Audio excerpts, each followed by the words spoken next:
Ora, Jericó estava rigorosamente fechada por causa dos filhos de Israel. Ninguém saía, nem entrava.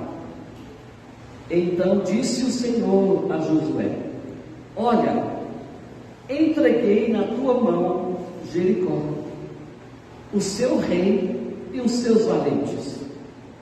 Vós, pois, todos os homens de guerra, rodeareis a cidade, cercando-a uma vez.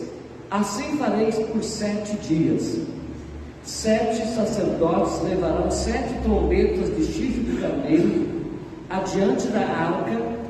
No 7º dia rodeareis a cidade 7 vezes, e os sacerdotes tocarão as trombetas.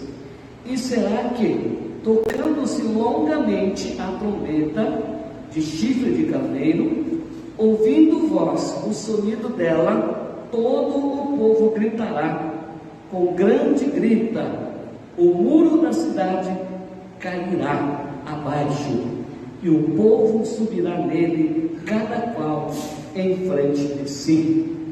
Vamos ler o versículo 16 agora.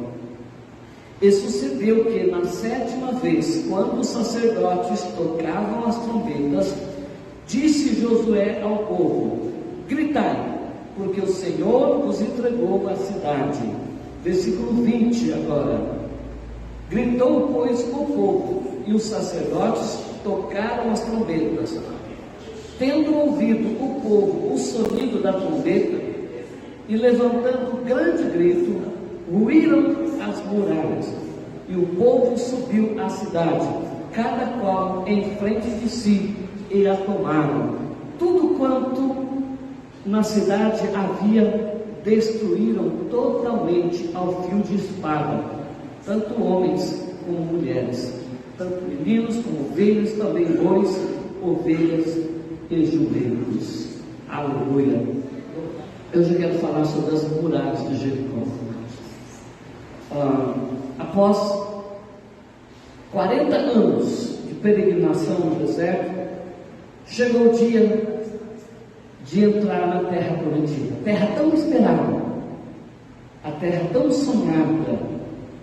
Entretanto, não seria sem esforço, não seria sem luta que o povo iria adentrar naquela cidade.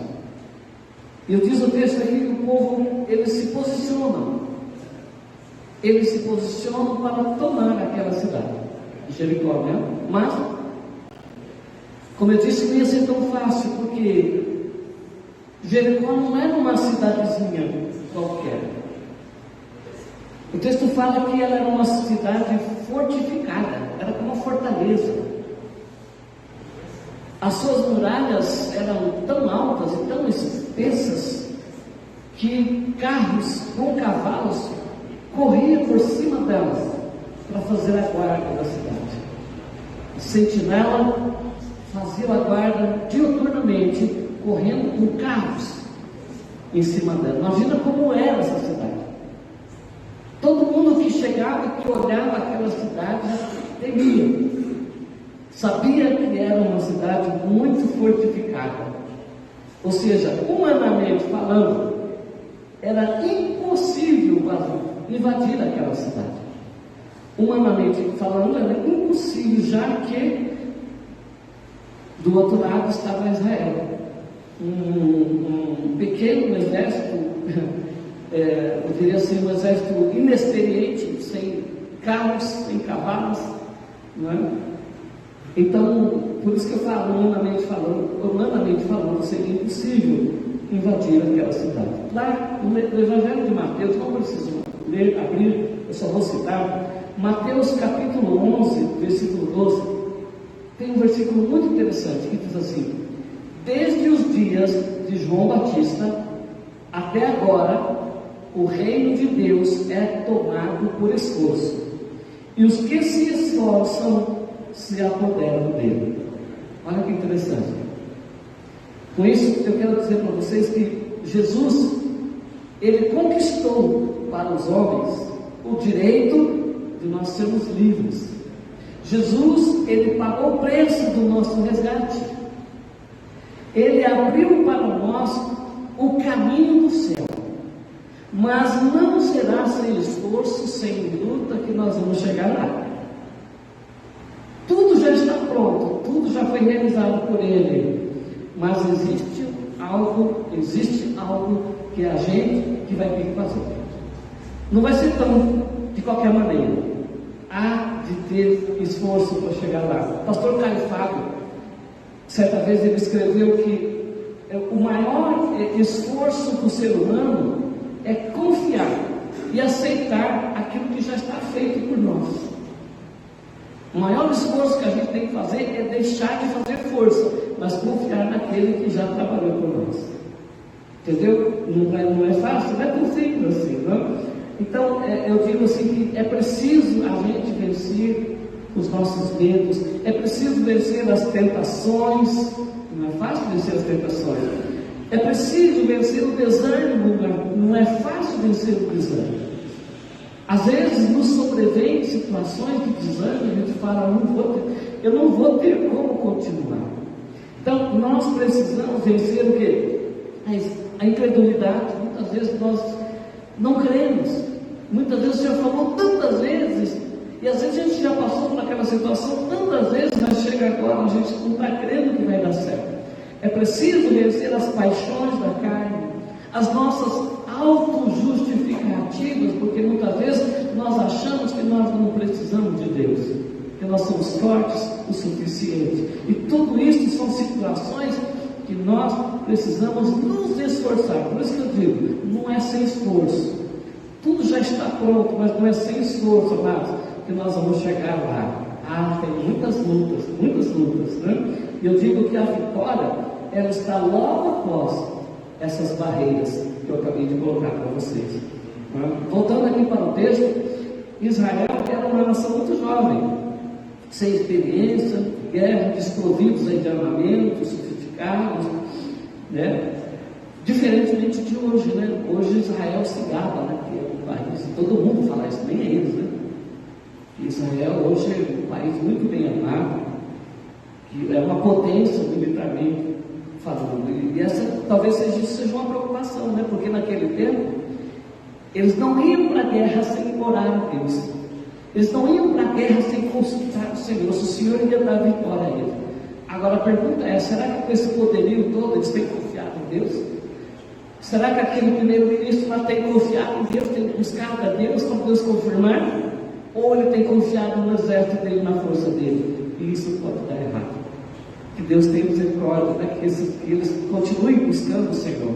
Então, do ponto de vista aqui de Israel, Jericó era uma batalha desigual. Eu diria, era um problema intransponível. Vencer Jericó, entrar naquela cidade, era algo quase que impossível, né? E olhando por esse aspecto, eu imagino que Jericó, ela tem muitos significados para nós hoje. Jericó significa muita coisa para nós. Eu quero aqui trazer aplicações para o nosso dia a dia, né? O que é a Jericó nossa hoje? Eu diria assim que qualquer coisa, qualquer situação que foge da nossa capacidade humana de resolver. Qualquer coisa que possa fugir da nossa capacidade humana de resolver. Talvez essa seja a nossa Jericó. A Jericó fortificada que está diante de nós. Às vezes pode ser uma enfermidade que surgiu de repente e está tirando o nosso sossego. Às vezes essa é a Jericó de alguns hoje.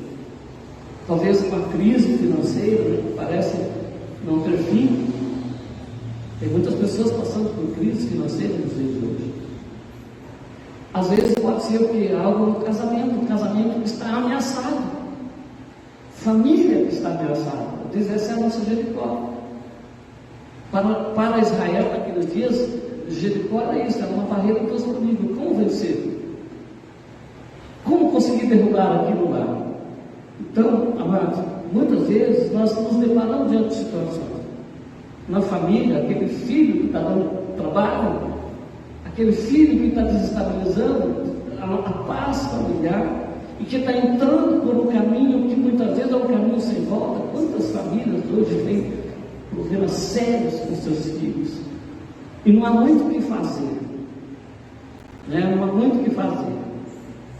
E às vezes parece que o pior vai acontecer. São as Jericós que aparecem diante de nós. Talvez você tenha também algo que eu não citei aqui, mas há algo que você está lutando, algo que você está clamando, algo que você precisa transpor, mas você não vê como isso acontecer. Eu quero dizer para você nessa noite que para aquele que está em Cristo Jesus e tem plena confiança nele, as Jericós que se apresentam diante de nós, elas são somente para a manifestação da glória de Deus. Amém? Quando nós estamos em Cristo e temos plena confiança e sabemos quem Ele é, as Jericós que aparecem diante de nós é para a glória do nome do Senhor. Eu creio nisso, amado, de verdade. Josué, o que ele vai fazer aqui? Ele vai dar instruções para o povo, apontando o tipo de esforço que eles teriam que fazer para vencer aquela batalha. É isso que ele vai fazer. Josué, ele vai apontar para ele alguns caminhos, algumas coisas, ele vai dar para ele alguns desafios para que eles iam ter que se esforçar para que eles pudessem vencer aquela situação. A primeira coisa que Josué vai dizer para eles, ele vai dar uma estratégia que era para eles rodear a cidade por 7 dias. E no 7º dia rodear 7 vezes. Olha que estratégia. Veja, ele falou para ele, vocês vão rodear a cidade de Jericó 7 vezes, por 7 dias, né? E no 7º dia, 7 vezes. Essa foi a primeira estratégia. É um detalhe aqui no versículo 2, nós lemos aqui. Olha que detalhe interessante. Diz aqui da parte B, diz aqui, olha, o Senhor falando com Josué, olha Josué, entreguei na tua mão Jericó, o seu rei e os seus valentes. Deus primeiro fala para ele, que entregou para ele, já está entregue, já está pronto.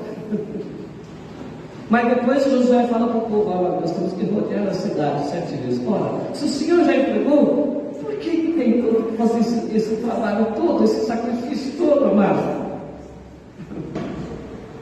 Não é verdade? Você se lembra quando Naamã foi até Eliseu? Eliseu falou para Naamã mergulhar 7 vezes no Jordão. Não parece uma coisa sem sentido? Puxa vida, por que eu tenho que mergulhar 7 vezes no Jordão? Por que Deus está falando isso? Por que eu tenho que rodear a cidade 7 vezes? 7 dias, depois 7 vezes? Parece uma coisa sem sentido, amado. Sabe o que eu percebo? O que eu entendo disso? Que tudo que o Senhor quer ver em nós é se nós somos capazes de crer e de obedecer a Ele. Às vezes ele pede algumas coisas para nós que não faz sentido, porque ele quer ver se eu consigo obedecer. Por quê? Porque a palavra da vitória ele já deu. Ele falou para Josué, eu já entreguei Jericó, já está entregue. Entreguei os seus valentes, já está entregue, Josué. Entendeu? Ora, se já fez, se ele já fez o que tinha que fazer, então não tem nada. Mas eu tenho que ser obediente.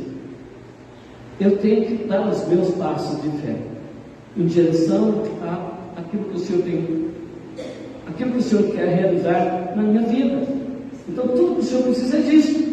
O Senhor disse, certa vez o Senhor disse para Josué assim, tenhas o cuidado de fazer segundo tudo quanto está escrito no livro da lei.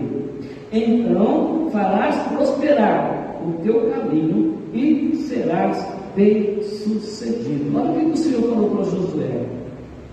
Josué, tenha cuidado de fazer tudo conforme está escrito na lei, na palavra.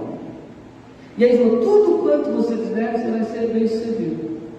Então a palavra já foi dada, a ordem, a instrução já foi dada.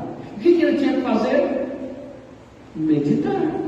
O que ele tinha que fazer? Não cessar de falar do livro dessa lei. Porque o Senhor disse que ele seria bem sucedido. Por onde quer que ele fosse, ele seria bem sucedido. Olha a instrução do Senhor. Deus não mandou a gente pegar em arma, pegar em guerra, não mandou a gente fazer nada. Ele só mandou a gente rodear a cidade. Ele só mandou Naamã mergulhar no Rio Jordão. Não falou para ele fazer emprasto, não falou para ele contratar médico, não falou para ele fazer nada, não mandou impor as mãos, não mandou fazer nada. Mergulha no Jordão 7 vezes. Parece algo sem sentido para nós, amados. Então, o esforço que o Senhor busca encontrar nos seus filhos é a perseverança na oração e na meditação na palavra dele. É esse o esforço que Deus quer de mim e de você, queridos. Se nós entendêssemos isso. Se nós entendêssemos que nós precisamos somente perseverar na oração e na palavra. Não fazer mais nada. Porque quando a gente persevera na oração e na palavra, nós nos mantemos vivos diante de Deus. Nosso espírito fica vivo diante de Deus. Fica, sabe, um discernimento, com percepção espiritual. Então, quando as afrontas vêm, o inimigo vem, Deus nos dá sabedoria para lidar com as situações. Aqui está o segredo de confiar, de obedecer. Se eu queria ver se eles iam obedecer. Eu, na verdade, não precisava fazer nada. Não precisava pegar em armas, não precisava pegar em bombas, estourar bombas lá, jogar bomba no inimigo. Não precisava pegar em metralhador, porque nem tinha, né? Só precisava o quê? Rodear a cidade, mas isso não é nada. Segunda estratégia, a estratégia do silêncio. Estratégia do silêncio. Versículo de número 10 também, na parte B. Olha o que está escrito aí. Não gritareis, nem fareis ouvir palavra alguma da vossa boca, até ao dia em que eu vos diga gritai. Então gritareis. Veja aí, é para eles rodear a cidade de bico fechado. Não era para sair nenhum som da boca deles. Rodear a cidade em silêncio. Puxa vida, mas o que tem a ver? Eu não posso dar nem uma palavrinha. Se eu der uma palavrinha, a bênção não vem. Entendeu? Estratégia do silêncio. Eu escrevi aqui que tem gente que está sempre perdendo batalhas, porque quer resolver no grito, quer resolver na força bruta, na força do homem, e se esquece que é Deus quem resolve por nós, e que eu tenho apenas que obedecer, eu tenho apenas que crer. Entende? Tem coisas, amados, que é para a gente guardar para nós. Não é para sair falando para todo mundo. Às vezes a gente não consegue ficar sem falar. Tem gente que não consegue guardar segredo, aí liga para você e fala assim: eu preciso contar uma coisa para você, mas você não conta para ninguém porque pediu para não contar. Puxa vida, você já pediu para não contar, por que tem que contar para mim? Mas aquela coisa que fica coçando. Nós temos dificuldade, amado, de ficar quieto. Nós temos dificuldade, sabe, de ficar em silêncio. Nós temos dificuldade de parar de falar. A gente quer falar. A estratégia é: não saia, não fareis ouvir palavra alguma da vossa boca.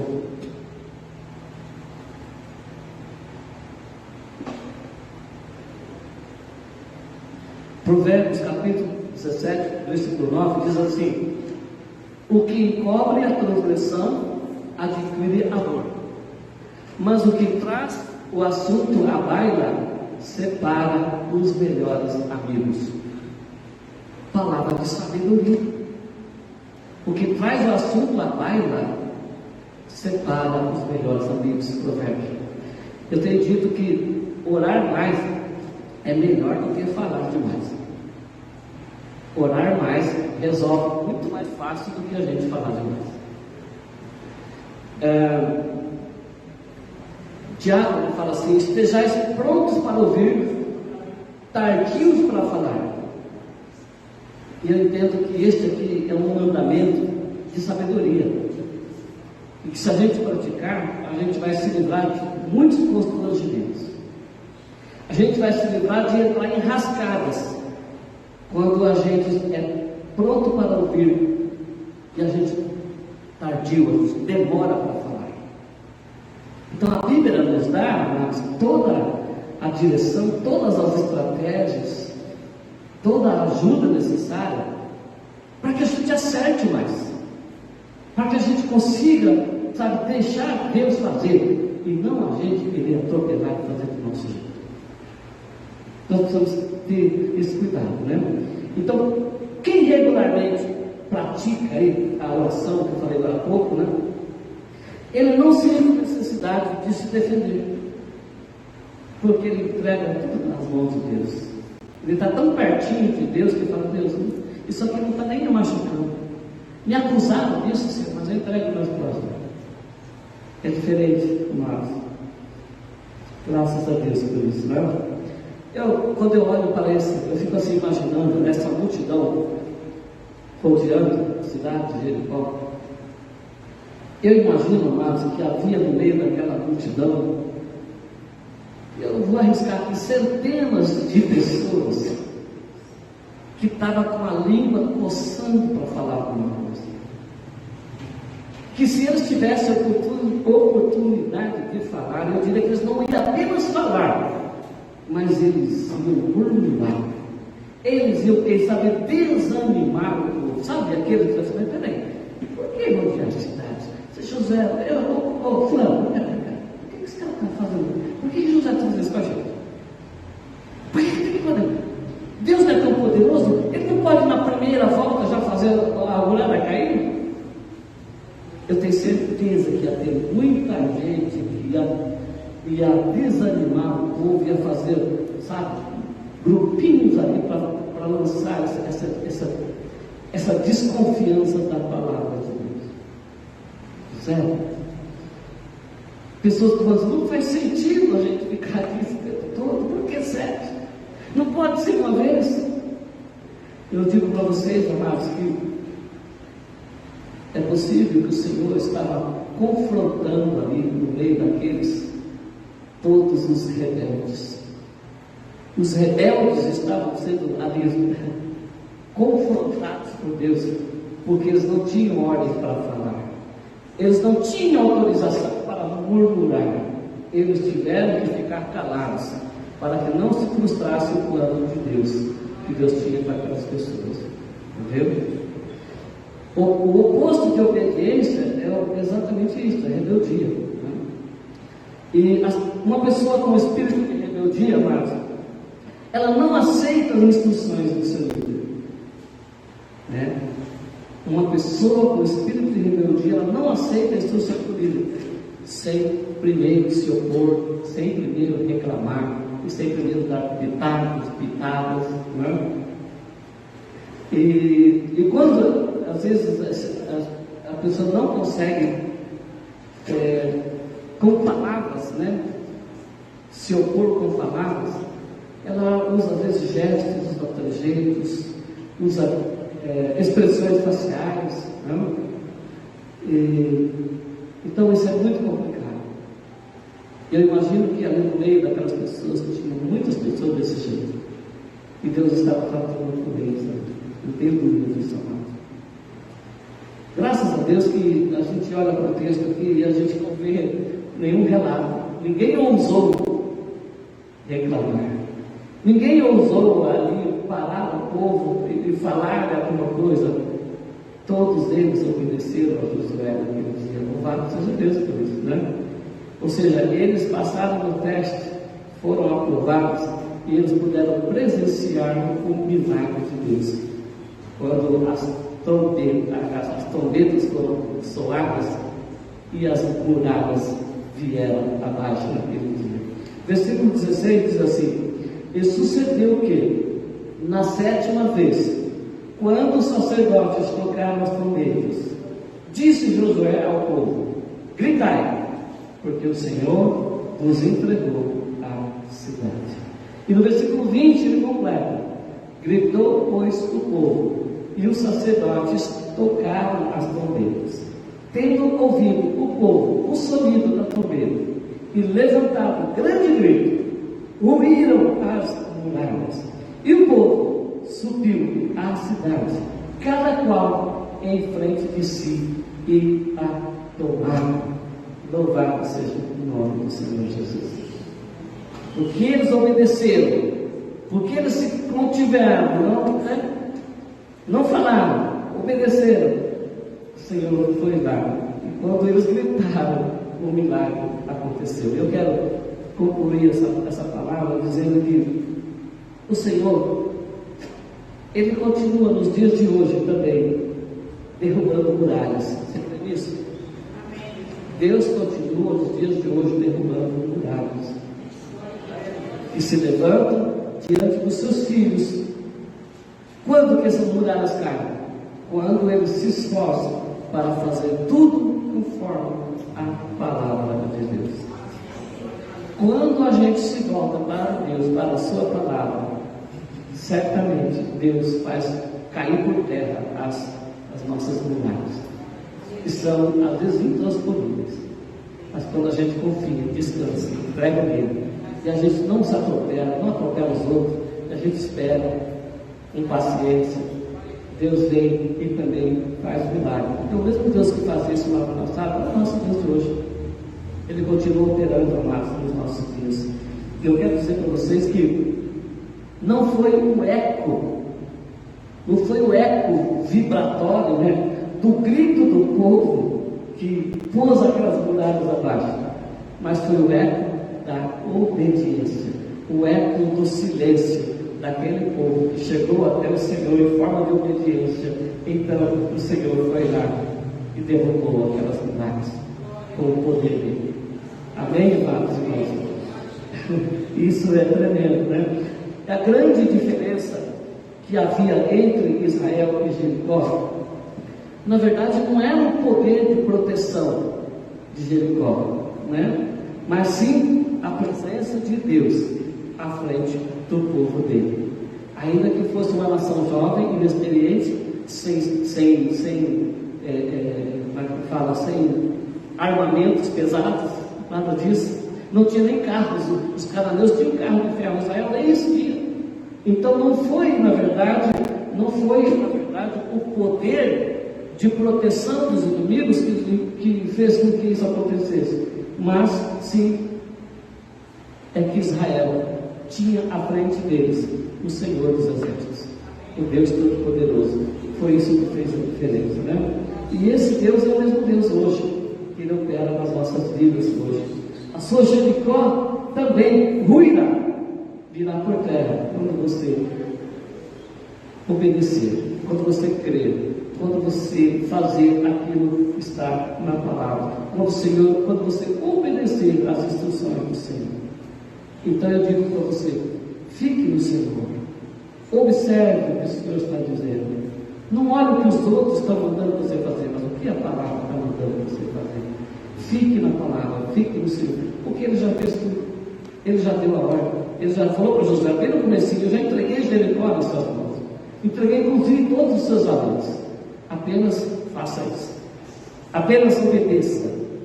Não importa se é algo sem sentido para você, obedeça,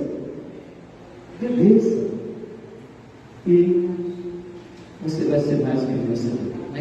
Eu costumo dizer assim, que de um jeito ou de outro a gente já é vencedor, porque se atrás da morte chegar, eu já estou nele. Se a morte bater, quiser me levar, eu já estou pronto. Ele já venceu a morte no meu lugar. Então isso não é derrota. A morte não é derrota para o crente, mas a Bíblia diz que a morte dos seus santos são preciosas aos olhos do Senhor. Então, de um jeito ou de outro, nós não somos abençoados.